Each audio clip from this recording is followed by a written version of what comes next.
Hello, everyone. Good morning, and welcome to Erasmus Contact Seminar in Belgrade. For the beginning of this day, I would like to invite Sofija Dukic, Deputy Director of Foundation Tempus, and Angela Andersson, NA Deputy from the Swedish Council for Higher Education, to give us an opening word. Thank you.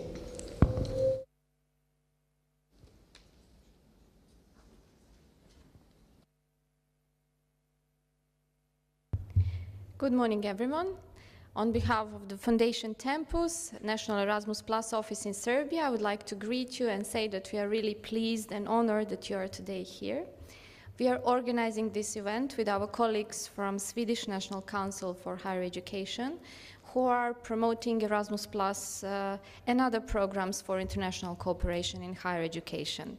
You have probably noticed that those of you who are cooperating with us from Serbia and from other countries in the previous years, that we decided to change a little bit the course of this event, which is organized for the third time. It's no longer fair, it's more Erasmus Plus seminar, contact seminar, which means that we are announcing slowly but surely new opportunities for higher education in Serbia, and we would like to use these opportunities in the best way and to follow the best examples such as Swedish colleagues can give us, for partnerships, for different types of mobilities, student and staff mobilities, etc.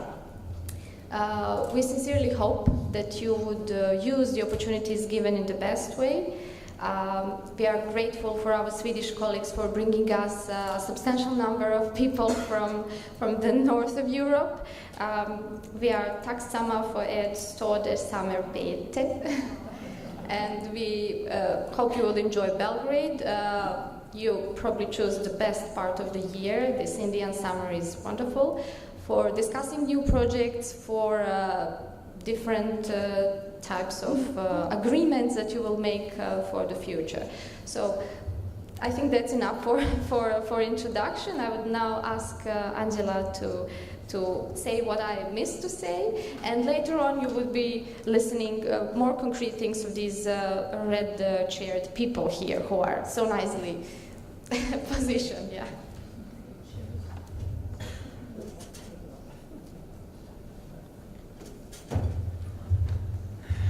Good morning, dear colleagues. It's very nice to be here this morning and to have this warm welcome from colleagues in the Serbian national agency or organization acting as national agency, which is Tempus. It's very nice to take the floor after such a warm welcome and to also have such a nice message to you, because we are also very happy to enter into this cooperation. It's very much a question of mutual learning, of peer learning. We learn from each other, and we see what we do, we reflect, and we adapt accordingly. And that is just what goes on in any European project, and you all know that. My colleague Lela, who is leading the delegation, has put together a very diversified and dignified delegation of Swedish academics and international coordinators from higher education institutions around Sweden, and they are all very eager. I think I'm talking for them when I say that they are very eager to engage in discussions with you about how to install new partnerships and continue old ones, perhaps. Cooperation can be done in many ways. It can be for shorter periods, it can go on for very long, it can be very specific, and it can be more vague. It can lead to friendship, it very often does. And I hope that we will be able to discuss, reflect, and form such partnerships that can lead to all these things during these days. The programs that we are presenting here today is Erasmus Plus, which is something that Serbian colleagues are more coming into being a member of. You are now using most of it together with us, which we are very happy for.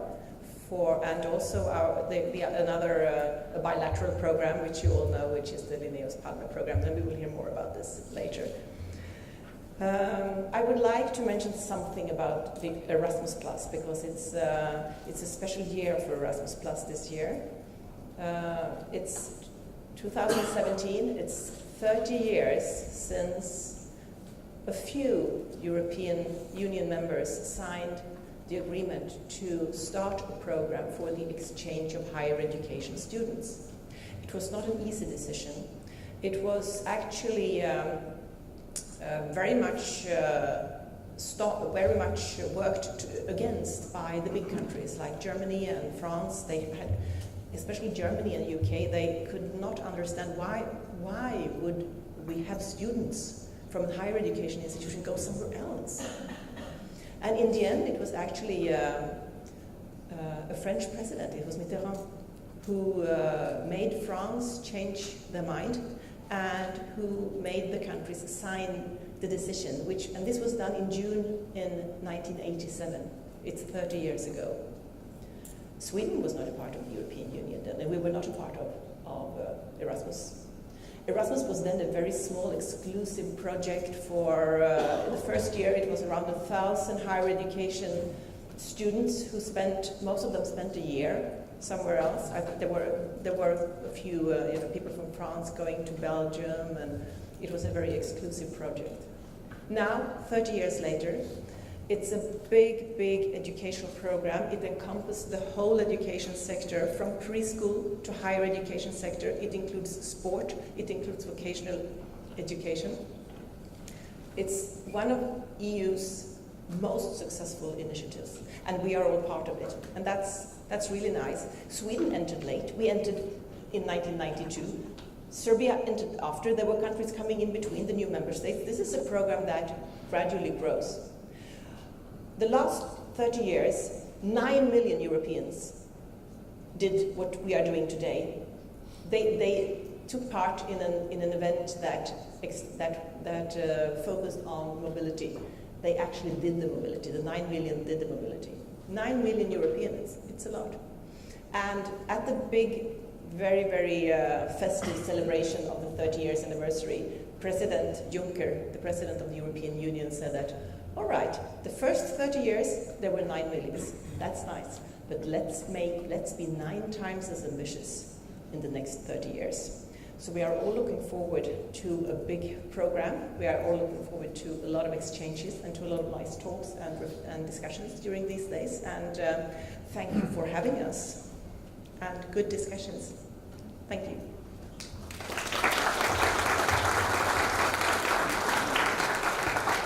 Thank you, Angela. Thank you, Sofia, for these interesting openings.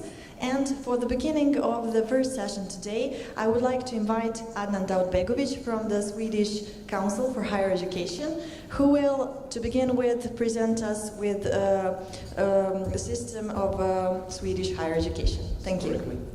Thank you for having me here. As you can hear, I had a bit of a flu, so I hope you will be able to follow anyway. I represent actually the NICNERIC office in Sweden, so I mainly work with the recognition of foreign qualifications, and it's more commonly known here as nostrification.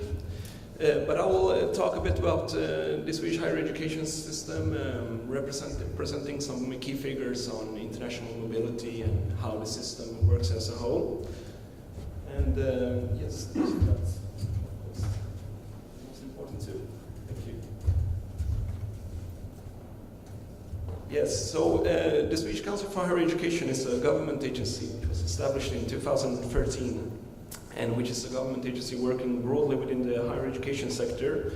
And some of the main policy areas that we're working with are studies and analysis of higher education, objective and relative information about higher education, which we are providing to actors working within the higher education sector. We're also the central government agency working with the admissions. So the admission to higher education is centralized, and we're the government agency responsible for that.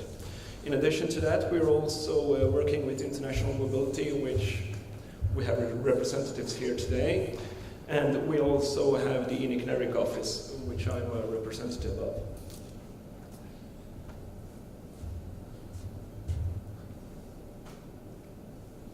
Yes. So some of the key figures from the 2016 report presented by the Swedish Agency for Quality Assurance, the education levels in Sweden are generally higher than the OECD average. The proportion of the population with a post-secondary qualification is about 40%, and that is within the age of, between the age of 25 to 64 years. 42% of the younger population have at least 2 years of tertiary education. And as you all know, maybe, there are no tuition fees for Swedish and EU EES nationals. Since 2011, Sweden implemented a tuition fee for non-EU and EES students, which has been operating since then. One interesting figure is also that the proportion with at least 2 years of tertiary education in Sweden has increased by nearly 10% during the period of 2005 and 2015, which is an interesting figure showing that the importance of higher education is growing and it's becoming more and more important in the global world. And so as also in Sweden. As we can see, there are about 343,200 students that took the first or second cycle course and programs at some point during the autumn in 2016 in Sweden. Of these, barely 28,000 were incoming students, which corresponds to approximately 8% of the students that were admitted to higher education. The Swedish higher education also admitted a total of 86,000 students who were beginning their studies in higher education, so-called higher education entrance. And of these, 57% were women and 43% were men. After declining several academic years in a row, the total number of higher education entrants remained unchanged for the 2000-2016 academic year compared with previous academic years, which is also an interesting figure. The median average of the EU of the higher education entrance in Sweden is today 22 years, and these are some of the figures which are represented by the Swedish Higher Education Authority. You can also find all of the reports for all of the years at their webpage, which you may find there. In terms of expenditure, the Swedish government spends roughly around 1.8% of the Swedish GDP on higher education. Most of it goes to higher education institutions, and also 12%, as you can see, goes for the cost for financing the students, and also 1% to the governments responsible for the higher education, which is where our agency is a part of that, part of financing. So in terms of universities and university colleges, one of the oldest universities in Sweden is Uppsala University. You've probably heard of it, many of you. It was first founded in 1477, so it's more than 500 years old. And there are about 50 university colleges and universities and independent higher education providers in Sweden. Chalmers University of Technology, Stockholm School of Economics, and Jönköping University are so-called independent higher educational providers operated by organizations such as foundations and associations. So they are partly financed by the government and also partly financed by associations and foundations. An independent higher education provider is a private higher education institution operated by organizations, as I mentioned, and most of them offer courses within one or few fields, and they are primarily concerned with health, psychotherapy, or theological educations. So the main difference between universities and university colleges is that in terms of applying for awarding some certain degrees, for university colleges, they need to apply for, able to be awarded master degrees and Doctor of Philosophy. That is not the case, for example, for universities. They have the right to award degrees of master's degrees and Doctor of Philosophy without asking for certain permissions. That is not the case for university colleges. But in terms, some figure that goes for all of the universities and colleges is that they all have to apply for offering degrees within fine and applied and performing arts, and also for professional degrees. All of the universities and the university colleges have to apply to be able to hold such degrees. And you can find all of the recognized higher education institutions at uhr.se and also at the UCOAG, which is the government presenting these reports. Here also I just wanted to mention some of the central agencies responsible for who are working within the higher education sector in Sweden. We have, as I mentioned, the Swedish Higher Education Authority, the Swedish Council for Higher Education, which is us, and you also have the Swedish Research Council and the Swedish Board for the Study Support, which are those who are providing finance to students who wants to study in Sweden or who would like to study abroad and such. In terms of financial aid for students, for a long time Sweden was one of the, as I mentioned earlier, was one of the few countries in Europe in which higher education was completely free of charge.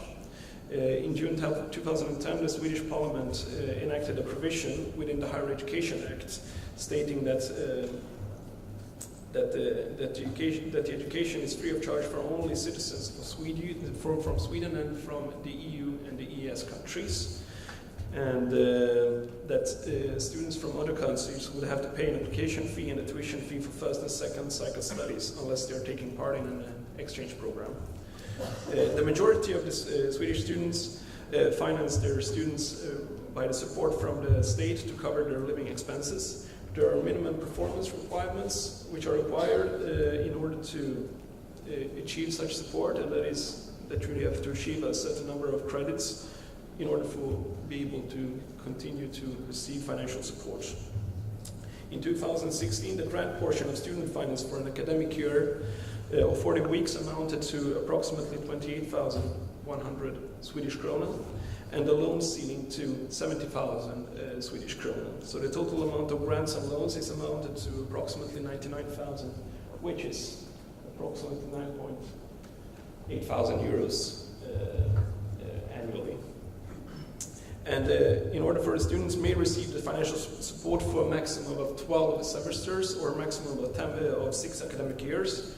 And repayment of the loan element is based on the annuity system, and in normal cases the total debt should be repaid within 25 years or before the borrower reaches the age of 60. So some other figures here. What do the Swedish students study in general in Sweden? What is the trend? As we can see, law and social science is still one among the most popular study fields, followed by engineering and humanities and theology, and also natural science. And this is also for the full-time equivalents, so students studying full-time. International mobility, the most recent in the academic year 2015 and 2016, there were about 23,000 new incoming students. Compared to the previous year, this number has rose by approximately 6%. So there is an increasing number of incoming students to Sweden. As the previous year, there were many more new incoming exchange students than there were new incoming free movers. The new incoming exchange students increased by 4% in 2015 and 2016, while the new free mover students increased by 9%. And most of the incoming students came from the countries within the EU, NES and Switzerland, while 34% came from outside the European Union and the EEA in Switzerland. The largest group of incoming students from Europe are mainly from Germany, France, while from abroad the main group coming is from China actually. We have a large incoming group of students from China. And in terms of free movers, the most incoming were actually from India, followed by Finland and China. So just roughly about the Swedish higher education system, as some of you may know, we implemented the Bologna reform in 2007, meaning that we have a new degree structure. One academic year comprises of 40 weeks of full-time studies that can lead to the award of 60 ECTS credits. The number of higher education credits awarded for each course is determined by the total amount of normal required to attain its objectives. So, and in terms of diploma supplement, this is given out for free of charge for every student wishing to have such, and it's given out automatically. And we also use the national qualifications framework based on the learning outcomes.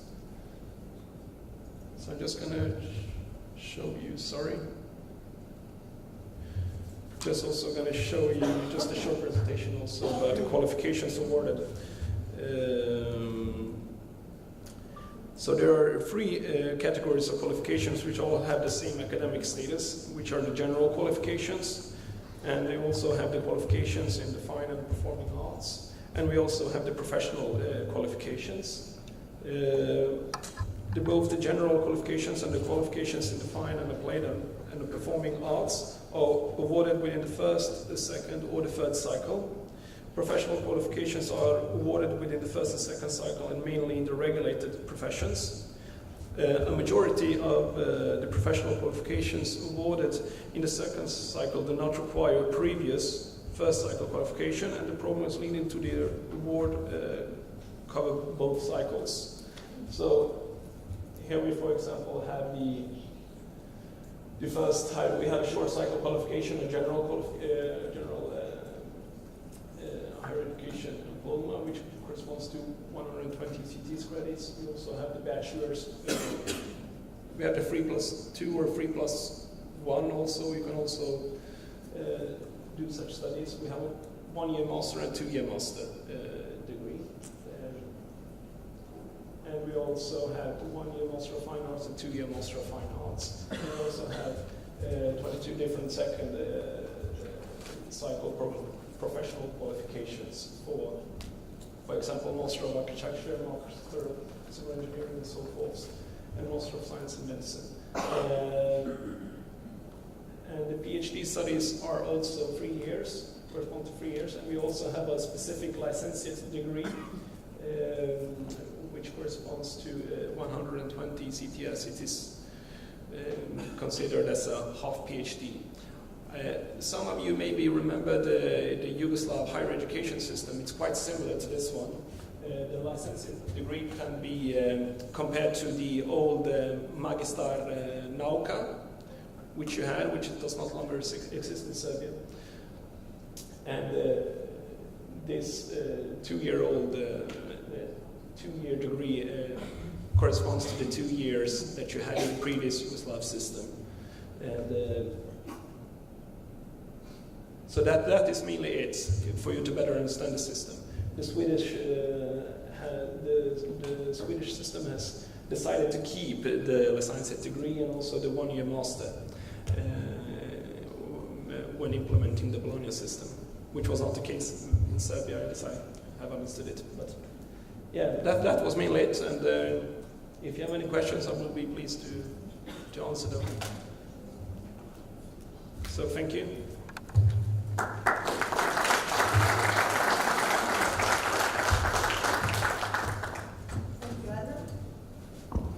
Thank you, Adnan, for familiarizing the Serbian part of the audience with the Swedish system. And now we would like to get an insight to our foreign guests about the Serbian higher education system. And for that, I invite Ivana Zivadinovic from Tempus Foundation. Thank you. Thank you so much. My name is Ivana Zivadinovic, and my job today is to try to present the bits and pieces about Serbian higher education system, and also, well, coming from National Erasmus Plus office, Serbian participation of higher education institutions from Serbia in the Erasmus Plus program. So hopefully this presentation will not be boring, neither for our Serbian representatives nor Swedish, hopefully, because it's mainly for you. Serbia joined the Bologna process in 2003, and we adopted a law in 2005 that basically introduced all main concepts of Bologna principles in Serbia. We have bachelor, master, PhD studies. Most study programs have the structure of 4+1, some of them 3+2.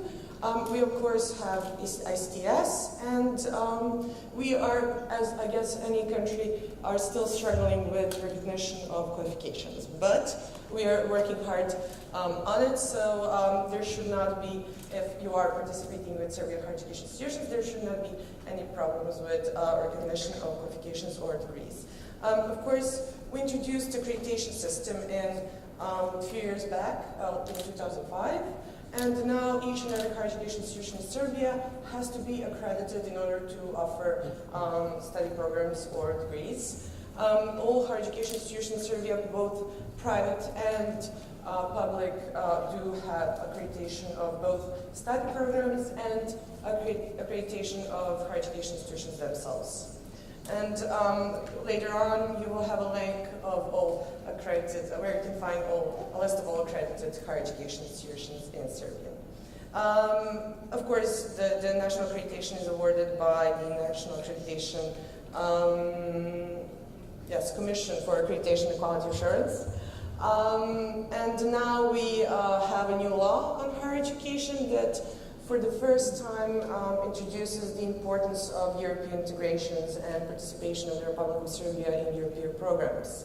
And we have quite a text in the law now that emphasizes the importance of remaining and increasing the number of projects and I guess any kind of participation with European funded institutions and within European funded programs. So this is new. Hopefully it will be followed with some funding from the side of the state, but let's see, the law is new, so, but this is a good step, I think, towards future cooperation. And, okay, not working? Okay, it goes back. It always goes back. Okay, here we are. So, sorry. We have basically two types of higher education institutions. Faculties and universities on one side and colleges on the other side. Faculties, they're in blue because they cannot exist independently of universities, and we have different types of colleges. The main difference, and let's see whether it works, faculties mostly offer undergraduate academic studies lasting 180 or 240 ACTS, and colleges offer bachelor applied studies that last 180 ACTS. You have here numbers, because why not have numbers here, of the size of student population in Serbia in 2016, academic 2015-16. And as you can see, most students are studying in faculties, both private and state universities. It's over 80%. And part of the study body, let's say 17%, studies at colleges. And you can find a very good description of Serbian higher education system on the Eurydice portal.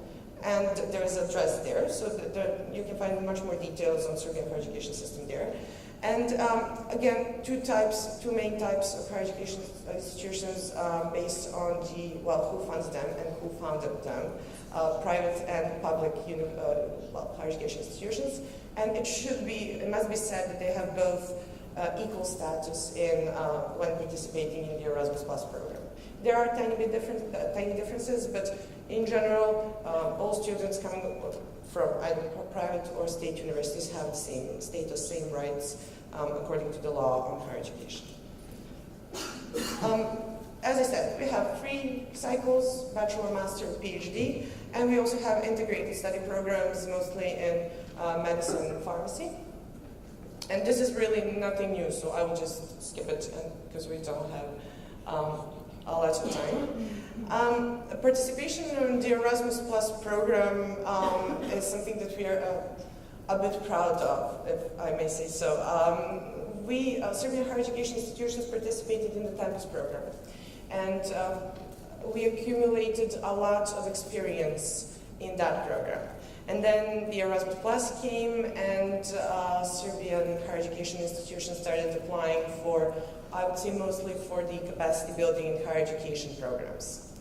And it at first should be noted that we are still a partner country in the Erasmus Plus program. And that means that not entire program is open to our higher education institutions. In some projects we can participate as coordinators. In some projects, let's say knowledge alliances and sector skill alliances, we cannot coordinate projects. But we can coordinate capacity building higher education projects, and we have done that, I would say, successfully in the past 2 years, and had a lot of applications in both calls of the Erasmus Plus program. International credit mobility, I will talk a bit more about that in a minute, but also a part of the Erasmus Plus program where I think most of our higher education institutions are quite successful. Jean Monnet, projects that we would like to see more in the future, and I will use this opportunity to invite all of our representatives, Serbian higher education institutions, in the event that will be held by our office by the end of the year, in order to boost the number of applications for the Jean Monnet. And it will be very interesting, and hopefully you will all make it. And Erasmus Mundus Joint Master Degrees, part of the program that is not fully open to us, and hopefully will be in the future. Strategic partnerships are in red. Why? We are now, as a country, in the so-called preparatory measures, and we are in the process of becoming full member of the Erasmus Plus program. And the bits and pieces of the program are being open to us. Now we have opportunities for schools, new opportunities for schools, for youth, and for the first time this year for higher education institutions. And that means that higher education institutions from Serbia will be able to apply for strategic partnerships in Serbia to us and be coordinating institutions. And this is new. This is something that we are piloting this year. We are very excited, happy, and terrified, but it will be all good. But for the first time, you will be able to apply for strategic partnerships as coordinators and to have partners from program countries. And by you, I mean higher education institutions from Serbia. And at the same time, because we are still in that transition phase, you will also be able to apply as partners with your program country higher education institutions at their national agencies. So we are having both options this year, and funds for our call for Serbian higher education institutions to act as coordinators is not huge, but hopefully it will grow in the future, and we will have more and more opportunities for cooperation within Erasmus Plus program. And also note that Serbian higher education institutions can only participate in the Erasmus Plus program, behind universities. So faculties cannot participate on their own. Of course, colleges can. So you can, if you're making a partnership with, let's say, capacity building higher education, you can make it with the university or with any college with wide finances. And this is just for bragging, really. This is the number of applications submitted by Serbian higher education institutions in the last call. So we are third, and we are just running behind Russian Federation, which is just a tiny bit bigger than us. So we are hoping to increase this number of projects, but in the next call. But there is something to take from this slide as well. Serbian higher education institutions do have experience in writing projects. Do have experience in writing projects. So, and they apparently do it quite well. So, if you take a look, this is the graph that shows both program and partner countries. We are not third, but hopefully next year or the year after we will rise up in this graph as well. If you are looking at, and this is the part of the job that we I have to say, if you are looking in investing time and resources in capacity building higher education project applications, please be aware that all projects need to follow national priorities. And we listed them here. You don't have to, I will not talk much about them, but bear in mind. And again, our higher education institutions are aware of this. We have a new law, maybe things will change in the future, but if you are looking to cooperate within this part of the program, just remember that you have slide with us here as well, and it's not working. Okay. And there is a list of laws and strategies that also should be followed when thinking about writing application on capacity building projects. We have strategy and application development, action plan that followed that strategy, new law on higher education, and entire list of important documents can be found on our website. So if interested, take a look. And I need to cut my presentation short, so sorry for skipping slides, but this will be available on our website. International credit mobility, ICM, is something that I think most of our higher education institutions are well aware of. Those projects, of course, have to be submitted by program countries to their national agencies, but still we have quite a number of institutional agreements signed between higher education institutions from Serbia and other European countries, and we are looking forward to increasing that number.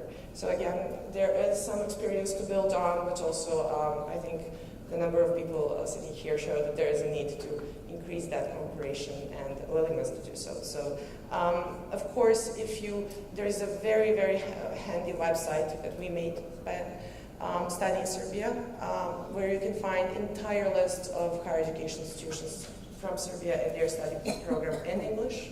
And also you can always visit their websites and see what they offer to students, incoming or outgoing students. And again, numbers. These are numbers from January 2017. As you can see, we do have quite a number of incoming students, but also outgoing students. So incoming in comparison to EU, so those people. And hopefully we will increase the number of foreign students coming to Serbia. And you can't see it from this table, but in general we have a lot of both students and staff going to other European countries, and both students and staff coming in Serbia. And last but not least, one option that might be considered, might be something you can think of and talk later on, Erasmus Mundus joint master degrees. We can't, of course, Serbian higher education institutions cannot participate fully. They can't be, we are still not a program country, therefore the project application for the Erasmus Mundus joint master degrees have to be submitted by higher education institution from a program country. But we do have examples of very successful cooperation with Serbian institutions and other European institutions within the Erasmus Mundus joint master degrees. One of them, and representatives of the University of Belgrade are here today, is Erasmus Mundus, quite successful study program that I think was implemented in 4 or 5 countries in Europe, and among those Serbia as well.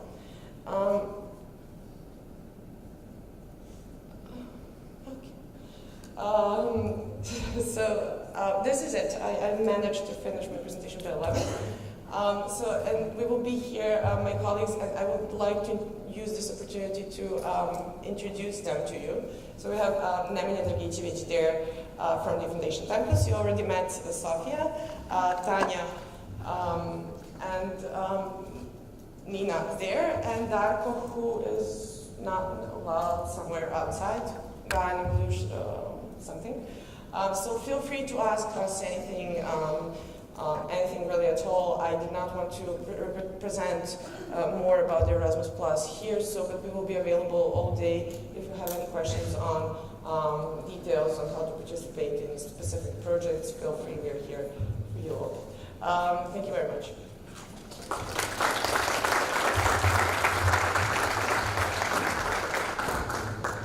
Thank you very much, Ivana, for this very informative presentation. I would just like to add up one more name, and that is our colleague Lala Zandi, who was very useful and helpful in this organization of this event, from the Swedish Council for Higher Education. Yes. And our next speaker is one more colleague from the Swedish Council for Higher Education, and that is Sara Almqvist. She will give us a presentation of the opportunities within Linnaeus Programme. Thank you. Thank you very much. Yes, I will briefly present the Linnaeus Programme. And it's a program that started year 2000. And it's financed by the Swedish International Development Cooperation Agency, SIDA. And the aim of the program is to raise the quality of higher education through internationalization and by integrating global perspectives into the learning process. And the person's given name to a program is the botanist and zoologist Carl von Linné and a former Swedish Prime Minister Olof Palme. And they both worked to establish important contacts between Sweden and other countries in the world. And general principles for a program is to establish long-term bilateral collaboration on department level, teacher and student exchange at pre-graduate or master level, or first and second cycle, and it's open to all subject areas, and it's important to have a mutual academic purpose. And it's possible to collaborate with countries listed in the OECD's DAC list. And we can give you a maximum of 8 years of funding in total. Then we hope you have established a working cooperation. And the overreaching aims of the program is that the students have increased capacity for working with global issues, and that the teachers' international experience are used operative at higher education institutions. And the expected results is that students and teachers have international experience and that they increase their global knowledge. And we have funded about 11,000 mobilities during those years. And the budget for last year was 2.7 million euros. And we haven't received the budget for next year, but we think it will be about the same next year. And the program has 3 parts. You can apply for a planning trip. Then the main part is the partnership with teacher and student exchange. And then you can also apply for evaluation trip. And right now we have an open call for the planning trip. And the deadline is the 2nd of November. And it's quite an easy application. So if you get interested in it, I think you could apply for it and have time for the 2nd of November. And it's the Swedish department that submits the application and receives the funding, and then you share the funding between you. And you have a maximum of 2 participants per department, but at least one needs to be a teacher. Then you can send another staff.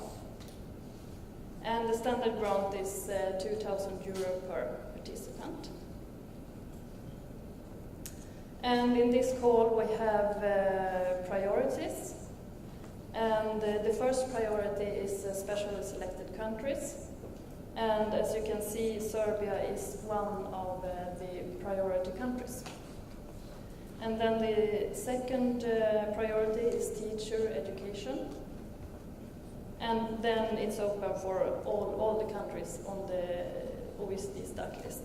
But then you are in the third priority group. And now I will go over to the partnership part with the teacher and student exchange. And we will open a call next year, but I don't have the date yet. So we will come back with more information about that. And the last call had those rules, and it will be about the same, but I can't promise it will be exactly the same next time. But so you get an idea. And for the teacher exchange, the exchange period should be between 3 to 8 weeks. 1 to 2 teachers per department, and the focus on teaching, so you can't be on a research level. And the students exchange, the exchange period are 12 to 20 weeks. No course fees may be charged, and it must be possible to transfer the credits at your home university. And with all those mobilities, you have the possibility to apply for support for participants with disabilities. So if anyone needs special additional help, you can apply for transport, teaching material assistant. So you know that it's possible even if you have some kind of disability. And here are just some pictures from some previous exchanges. So Borås and Indonesia, Örebro working with Brazil, Halmstad in Ghana, and Växjö in Uganda. So maybe some persons recognize the projects here. And these are the contacts to me, and if you have some questions, I'm happy to answer them. Thank you.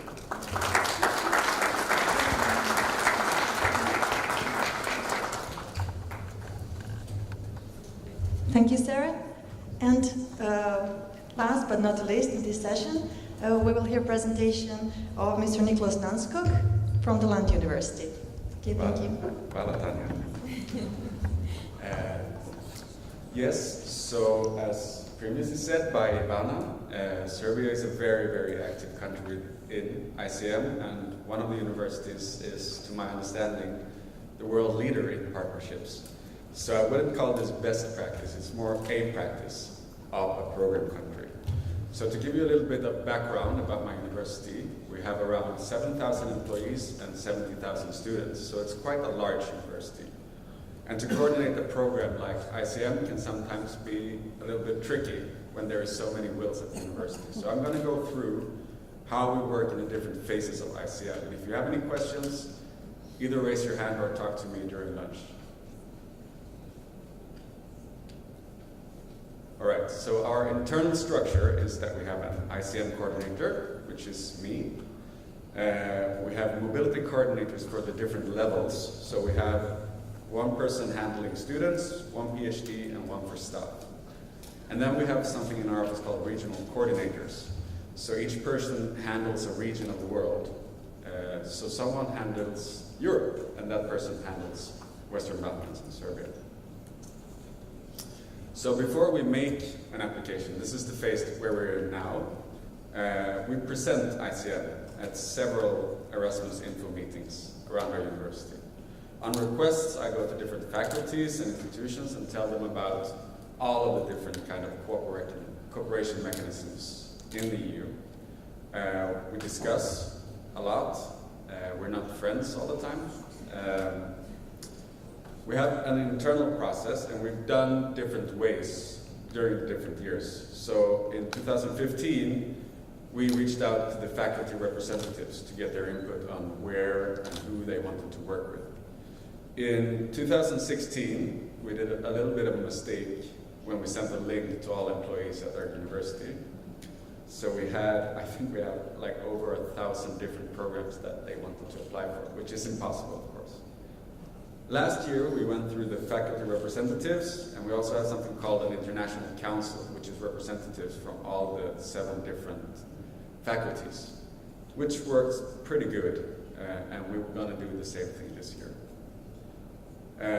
Also, if we don't hear anything specific, the regional coordinators know who's active in their region, so to speak.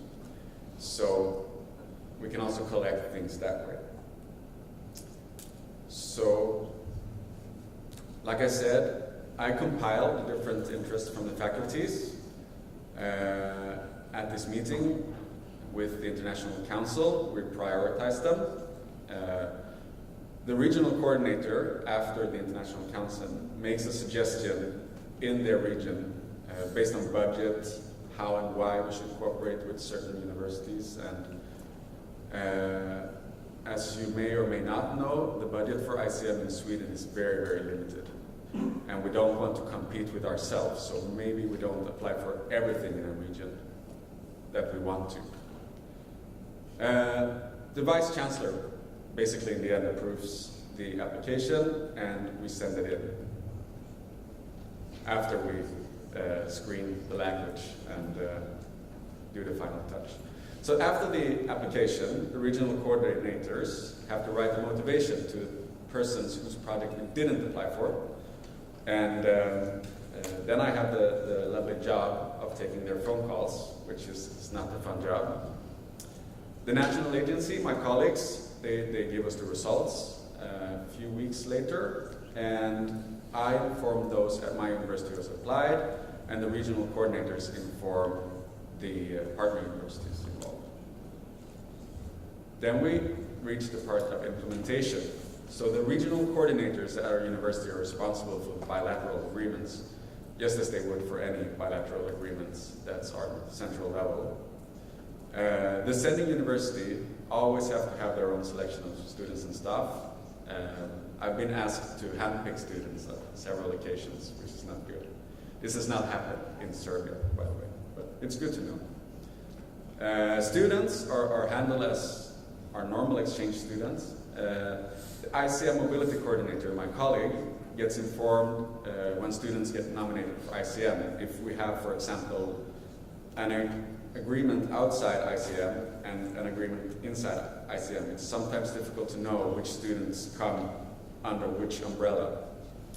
PhDs, non-academic and academic staff is selected in cooperation with the sending hosting university.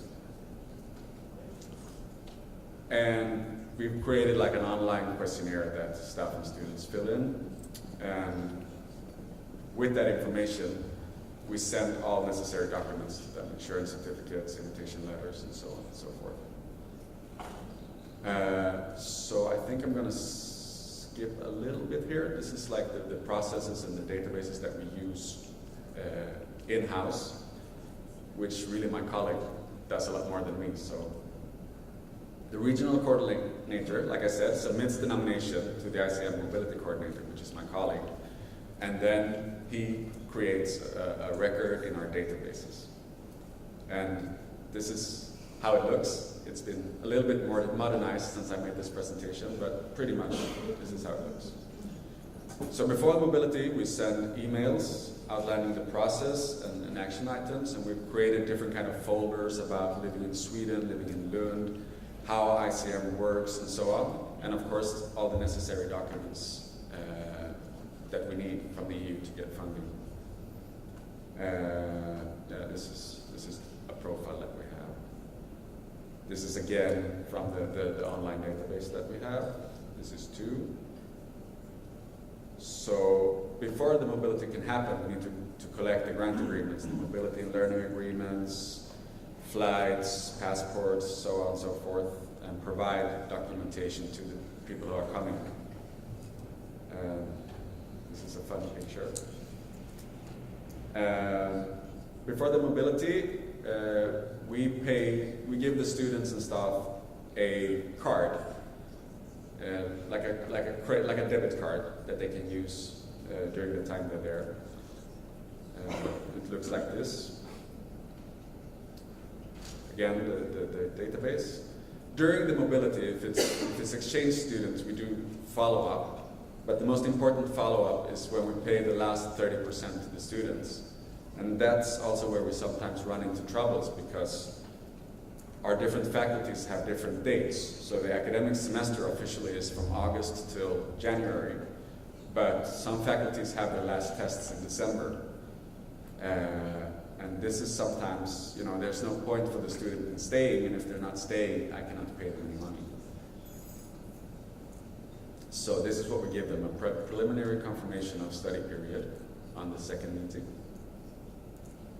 And finally, after the mobility, we collect all the material, the final confirmation of study period, the return ticket, a certificate of attendance. We update the mobility tool that we use to report, and we update in our own systems as well.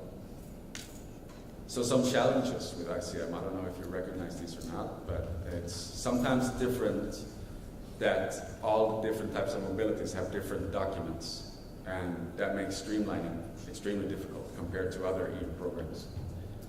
The monthly allowance for incoming students is sometimes, because we don't have the euro either, based on the exchange rates, actually too low to obtain a student visa in Sweden. The way we've solved that is that our university pay them a little bit extra to reach the level for where they can get a visa. PhD students can't get cheap student housing. That's perhaps more a problem of our university.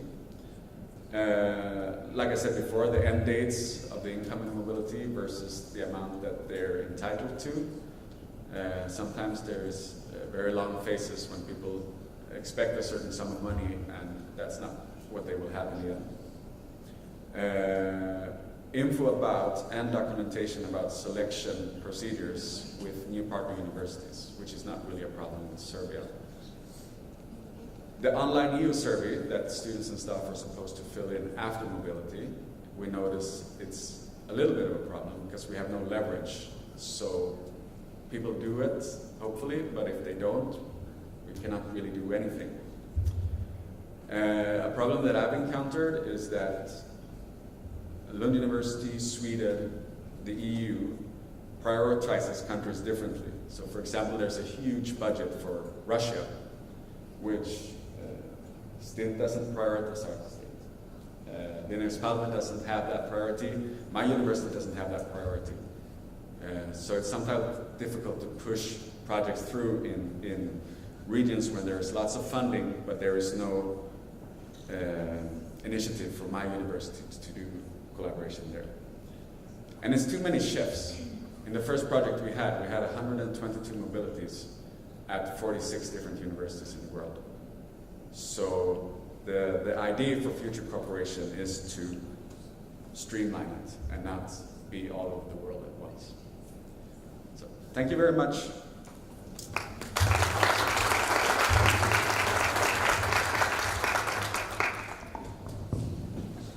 Thank you, Niklas. It was very useful to hear the perspective of Lund University of this kind of project. And now I would like to invite the audience, you to participate in the next session, which is predicted for the discussion, your questions, the answers. So feel free to ask.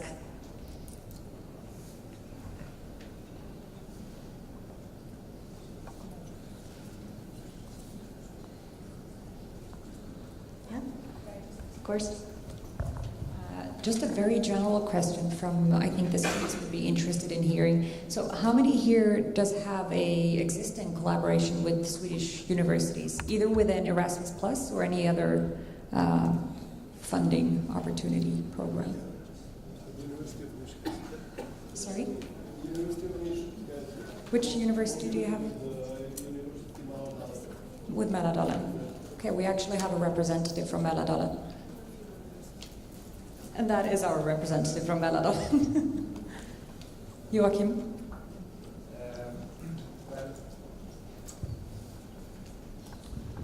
Well, we have some agreements with the University of Novi Sad, then between, an Erasmus project we have, and also some, testifying that we want to continue with the collaborations. So, and this is especially with mathematics.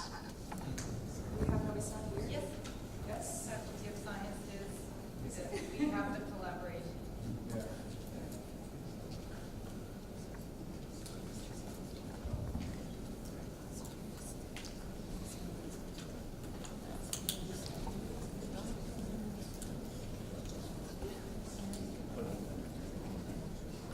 Did you want to say that? Well, just wanted to say hi to everybody from the University of Belgrade.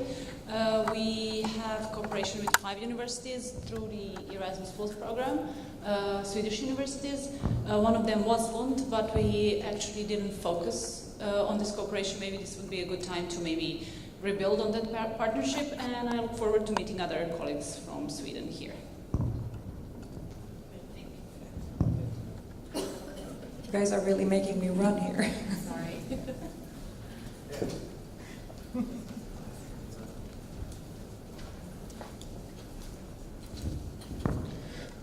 I'm coming from Swedish Agricultural University from Uppsala, which is very close to Uppsala University. We have already heard about that. I'm very proud that I'm saying I would like to announce that on Thursday we are going to write an agreement between Belgrade University and Agriculture University in Sweden.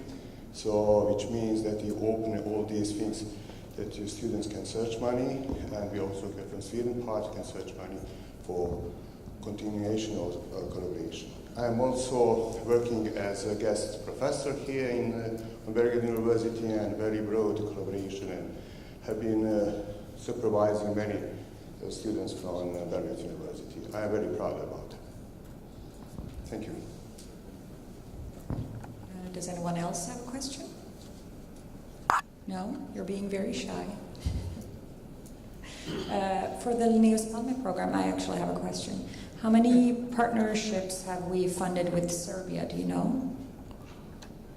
Yes, it's easy, 0 so far. Did anyone here know about the Linnaeus Programme? Have you heard of it before? No? No.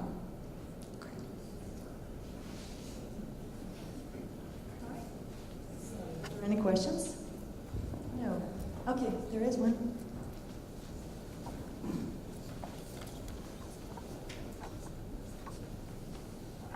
Thank you. I'd like to thank both parties for organizing this event for all of us. And now I'd like to refer to Adnan's presentation. I've noticed something that I find a bit surprising in your presentation, and that's that you have 45% of free movers. So do you have any explanation why that's so? Because I think that in Serbia we have very few free movers.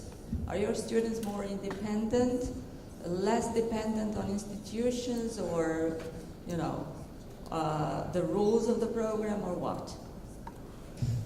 It's a good question. I'll be glad to answer this, but unfortunately I'm not the competent authority for these kind of matters. But as I mentioned, the Swedish Higher Education Authority, they write these reports annually, and they present this statistic with a more deeper analysis of these figures. So I would recommend you, they are perfectly written in English, and they will probably provide you with these with the questions to your, with the answer to your questions. So, but I may send them to you if you like. Okay. I can give you a quick answer to that question, which is maybe not the whole truth, but the thing is that the Swedish student loan that Swedish students get, you're able to take that abroad. So if you go to a country that is perhaps cheaper than Sweden, you can make a good living outside of Sweden, studying at the same level. So a lot of students do that. I could add something. I also think that the fact that you presented that the age Swedish students are a bit older. They usually don't go to university at once. The usual thing is that you work for a time, you travel the world, you hang around for some time before you go into university. That means that you are more, you have experienced more things. You have lived. You're not 19, you're 22. These years are different. It makes a difference. So maybe that's also, and I don't think if you notice that the 45% are the incoming free movers, the outgoing free movers are 70%, which is huge. And in fact, we have students doing, studying at European universities without even knowing there is an Erasmus grant. They just bring their loan and go there. And are not aware of that they can get an additional grant. So, and they seem to be quite happy without it. So maybe we should save it for someone else.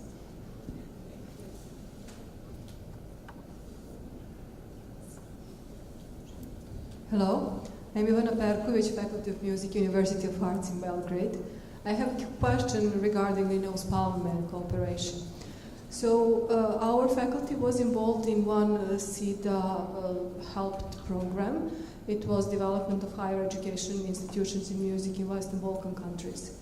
And we had very good cooperation with Royal Conservatory in Stockholm, which is obviously stopped because this project is finished. So now we are interested if are we eligible for this program, Linnaeus Programme, for exchange. So this is Royal Conservatory in Stockholm and University of Arts in Belgrade.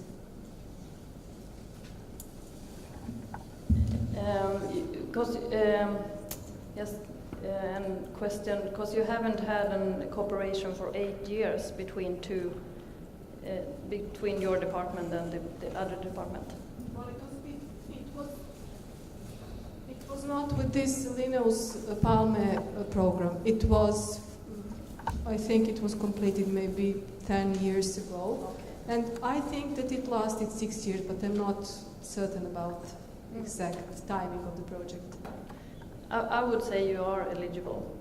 So, thank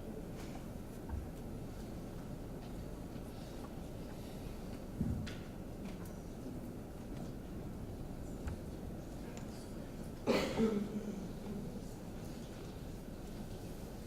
Right, since this is a contact seminar, we deliberately did not want to overburden the program with a lot of presentations. So we have this time slot until lunch, until 12 o'clock, that we suggest that you, if there are no further questions, use to have informal continuation of these initiatives now. And at 12 o'clock, we will show you where the lunch is. Yeah, we have one more question, yes. Thank you. My name is Sanchez. I'm from the University of Gävle from Sweden. Yeah, I was just thinking, like you just mentioned, that we could use this period to introduce ourselves and discuss further possibilities. I was thinking that it could be just like a suggestion, because it makes it easier for us to know which area we're interested in. For me, I'm from the Faculty of Education, and I'm interested in looking at innovation within the curriculum, teaching and learning methodologies. So I'll be interested in having contacts with those who are from the Faculty of Education, from the universities in Serbia. Thank you. Thank you. Do we have participants from the area of teachers' education here? Yeah? Can you give us a word or two?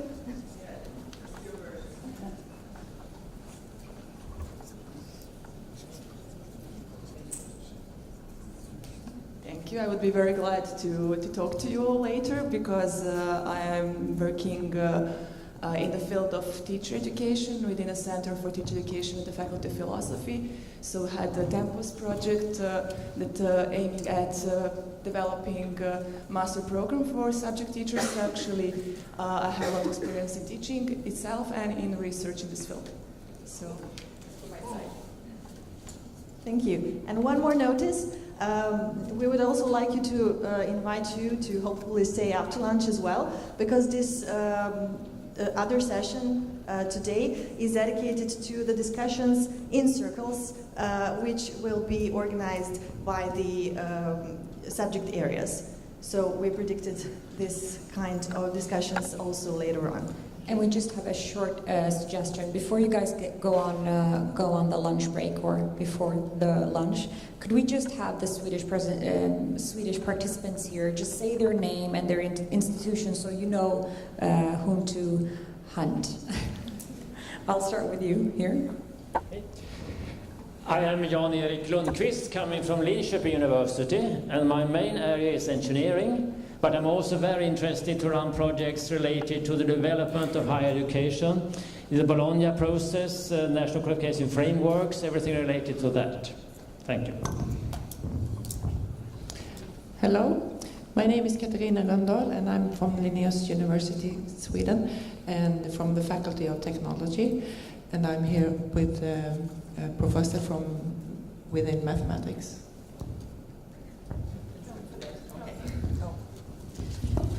Dobar dan. I will give you a little bit later. Dobar dan svima. Ja moram reći to na srpskom. My name is Dukic and I'm working as an economist at the same faculty at Linnaeus University. We are working with Department of Mathematics, Media Technology, Computer Science. It's many departments at our faculty. So I'm preparing the budgets and reporting different European projects. And you will take. I was just going to say that we have 11 departments at our faculty, so it's engineers as well, and yeah, computer science and teacher education within science. Okay, thank you. We have one guest here. My name is Lea Kalinikova Magnusson. I'm representing here University of Gävle, also Chrysanthos and I. We are two from the Academy of Education and Economics.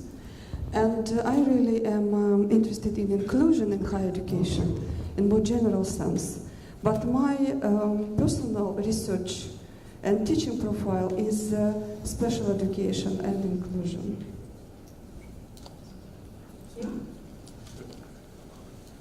Should I? I got this microphone again. My name is Joachim Toft, and I'm also at the Linnaeus University. I'm professor in mathematics. And I have a long collaboration with some persons in Novi Sad University in mathematics. I think also I have some that I recognize from here. It is. So we actually we make, of course, very much collaborations on research level, but we have also actually had some other type of contacts. We have already an Erasmus agreement, and we also have some kind of testifying agreements about making this collaboration more deeply, also in a teaching sense. A few years ago, we made a big application to Erasmus Plus, where also representatives from Novi Sad University came to our universities to make this agreement together with a few other universities. It was not approved. But anyway, we are, of course, we have been discussing a lot of having some kind of more deeper collaboration. I have also been, since I have been annually to Novi Sad University since 2004, I think, or something like that, at least almost. Then I have visited Serbia several times since then, and also from time to time I have been here to Belgrade as well. So that's a little bit my background in this business. Thank you. We have Angela here. Hello everybody, my name is Angela and I'm from the Swedish University of Agricultural Sciences as the professor Velimir that spoke earlier. Actually I have a background from University of Belgrade. I graduated at Faculty of Philology before I moved to Sweden. So now I know a lot about trees and landscape and plants and stuff like that. So if I have people here that want to talk natural sciences, forestry, please, is there anybody? No, but I will be happy to, together with Velimir, discuss cooperation specifically within the International Credit Mobility Program. So, yeah, thank you. Any Swedish people here? Okay, I would like to only continue to say a few words because thank you for this introduction. I don't need to say many things. I am a very English professor in ecology on Agricultural University, having collaborated with the Belgrade University a long period, almost 10 years. supervising many students from here, and there are many of them visiting, some of them already working on Davis University, for instance, from my lab, so we are very successful. And I would like to also encourage all of you, if they are interested in collaboration, they are welcome. As representative from Sweden already said that there are many opportunities, and usually students coming by using this, what we call in tourist visa, spending 3 months working in lab, which is not proper way to do things. But now there are a lot of opportunity. Please utilize that. Encourage more collaboration with our universities. Thank you. Okay, hello everyone. My name is Sara and I work as an international officer on central level at Uppsala University. I'm very happy that we have now started a cooperation within the ICM with the University of Belgrade. Uppsala University has 9 faculties, covers all subjects except dentistry and veterinary studies, and you're welcome to come and talk with me if you're interested. Thank you. Hello everyone, my name is Victoria Panova and I represent here Karlstad University in Sweden, which is a regional dynamic university situated between Stockholm and Oslo. This region is quite new for us. I represent the Faculty of Arts and Social Science. I work as a lecturer in political science, and we're interested in establishing cooperation with, of course, not only, but primarily the social sciences departments. We have a strong research center on region building at our university and a very strong business school as well. So you're welcome to come up to me and have a chat. And then, of course, I hope for establishing cooperation with your universities. Have a nice day.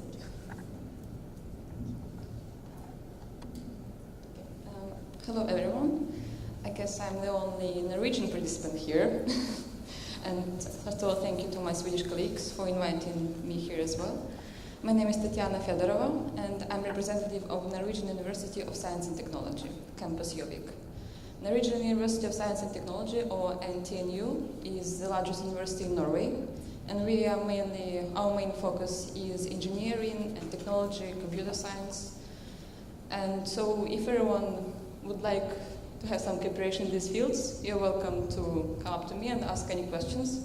Unfortunately, we don't have any collaboration with Serbia right now, but we are very interested in developing them.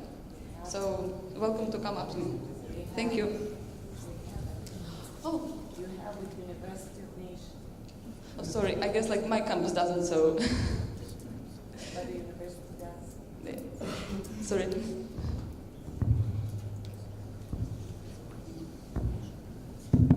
Hello everyone. My name is Vladimir Veshovic, and as a proud Belgrade University alum, I'm here representing also Stockholm Business School, Stockholm University. And we have a partnership agreement, exchange agreement with the Faculty of Organizational Sciences at Belgrade University. I do have some previous experience in Tempus and Comenius, I think that was the name many years ago, projects. And here, I'm very happy to be here today in this seminar to try to explore possibilities of partnership within the capacity building in higher education, given that that was also one of the projects, Tempus projects, that I was involved in several years ago. Yeah, thank you. Hello, once again. Yeah, just to emphasize that we are interested in developing cooperation within the area of the Linnaeus program, the ICM, International Collaboration in Mobility, and then capacity building in higher education in the areas which I mentioned earlier.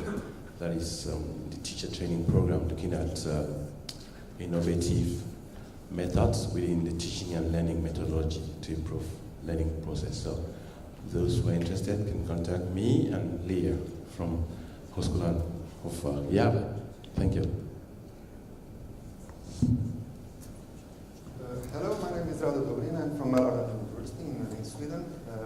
I'm in the area of computer science, and we have had some collaboration over the past 8 years or so. It's still going on in Erasmus Mundus with colleagues from Belgrade and the Niche and even Novi Sad.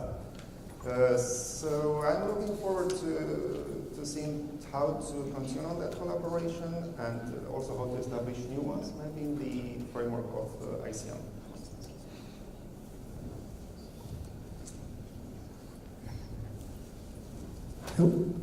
Hello, my name is Ramon Garrote, and I work at the University of Borås, is in the west part of Sweden, near the city of Gothenburg. And well, I'm interested in higher education, staff development, teachers education, but in our university we have 3 main profiles. One of them is textile, library and information science, and waste management. So if there is people here who are interested in those fields, so do not hesitate to contact me. Okay.